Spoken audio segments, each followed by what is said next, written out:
Welcome to ఈ6 TV. నేను మీ మధు. కేసుల పరంపరలో ఇప్పుడు ఉమ్మడి కృష్ణా జిల్లాకు చెందిన ఆ మాజీ మంత్రి నెంబర్ వచ్చిందా? మినిస్టర్ గా నాడు ఆయన తీసుకునే నిర్ణయాలన్నింటినీ కూటమి సర్కార్ జల్లెడ పడుతుందా? కొన్ని విషయాల్లో వెతుకుతున్న తీగలు దొరికాయా? అసలు పక్కా ఆధారాల కోసమే ఇన్నాళ్ళు ఆయన మీద కేసు పెట్టకుండా ఆగారా? ఎవరా మాజీ మంత్రి? ఏ విషయంలో ఆయన బుక్కయ్యే అవకాశాలు కనిపిస్తున్నాయి అనేది తెలియాలంటే watch the story. Velampalli Srinivas YCP హయాంలో 3 ఏళ్ల పాటు మంత్రిగా పనిచేశారు. ఆ టైంలో ఆయన తీసుకున్న నిర్ణయాలు కొందరికి ఇచ్చిన వెసులుబాట్ల కూపీలాగుతుందట ప్రభుత్వం. దీంతో ఉమ్మడి కృష్ణా జిల్లా నుంచి తదుపరి సారేనా అన్న చర్చ జరుగుతుందట రాజకీయ వర్గాల్లో. అయితే ప్రజారాజ్యం తరపున తొలిసారి 2009లో ఎమ్మెల్యేగా గెలిచారు వెలంపల్లి. 2014లో బీజేపీ టికెట్ మీద టీడీపీ పొత్తుతో పోటీ చేసినా ఓడిపోయారు ఆయన. తర్వాత వైసీపీలోకి షిఫ్ట్ అయిపోయి 2019లో ఆ పార్టీ తరపున గెలిచారు. అదే ఊపులో తొలిసారి కేబినెట్ బెడ్ కూడా దక్కించుకున్నారు. కుల సమీకరణాల కారణంగా జగన్ తొలి కేబినెట్ లో దేవాదాయ శాఖ మంత్రిగా అవకాశం దక్కింది వెలంపల్లికి. ఆయన మంత్రిగా బాధ్యతలు తీసుకున్నాక ఏపీలో అనేక చోట్ల ఆలయాలపై దాడులు, రథం దగ్ధం, విగ్రహాల ధ్వంసం లాంటి ఘటనలపై అప్పట్లో పెద్ద రచ్చే జరిగింది. అదంతా వదిలేసి అప్పట్లో చంద్రబాబు, పవన్ కళ్యాణ్ మీద గట్టిగానే నోరు పారేసుకున్నారు ఆయన. అయితే కోపం 2 పార్టీల కేడర్లో కూడా ఉంది.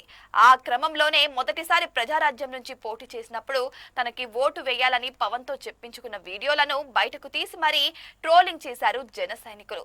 ఆయన మంత్రి కాగానే గతాన్ని మర్చిపోయి ముందు వెనక ఆలోచించకుండా బాబు, పవన్ ని ఎంత మాట పడితే అంత మాట అన్నారన్నది 2 పార్టీల క్యాడర్ వర్షన్. అయితే సీన్ కట్ చేస్తే ఇప్పుడు వెలంపల్లి మాజీ మంత్రి కాదు, మాజీ ఎమ్మెల్యే కూడా. వైసీపీ హయాంలో జగన్ కేబినెట్ లో కొడాలి నాని, పేర్ని నాని, జోగి రమేష్, వెలంపల్లి శ్రీనివాస్ 5 ఏళ్లలో వేర్వేరు సమయాల్లో మంత్రులుగా పనిచేశారు. వీరిలో కొడాలి నాని, పేర్ని నాని, జోగి రమేష్లపై కూటమి ప్రభుత్వం వచ్చిన తర్వాత కేసులు పెట్టడం, వాళ్ళు కోర్టులకు వెళ్లడం జరిగిపోయాయి. కోర్టు ఆదేశాలను బట్టి వాళ్ళ మీద తదుపరి చర్యలు ఉంటాయి. కానీ మాజీ మంత్రులు వెలంపల్లి శ్రీనివాస్ ఒక్కరి మీద మాత్రమే ఇంకా ఏ కేసు బుక్ అవ్వలేదు. అందుకు కారణాలు కూడా బలంగా ఉన్నాయన్న చర్చ కూడా నడుస్తుంది. 2014లో బీజేపీ టికెట్ మీద పోటీ చేసినప్పుడు ఉన్న పరిచయాలతో కూటమిలోని కీలక నేతలతో వెలంపల్లి టచ్ లో ఉన్నారన్నది. అందుకే ఆయన మీద ఏ చర్యలు లేవన్న గుసగుసలు కూడా వినిపిస్తున్నాయి. ఇక ఈ ఏడాది మొదట్లో వెలంపల్లి కూటమిలోని ఏదో ఒక పార్టీలో చేరతారని, ఆ పార్టీ నేతలతో టచ్ లో ఉన్నారన్న ప్రచారం కూడా జరిగింది. అయితే అదంతా వాస్తవమని టీడీపీ తరపున Aryavaishya corporation chairman Dumdi Rajesh press meet పెట్టి మరి చెప్పడం అప్పట్లో రాజకీయంగా చర్చనీయాంశమైంది.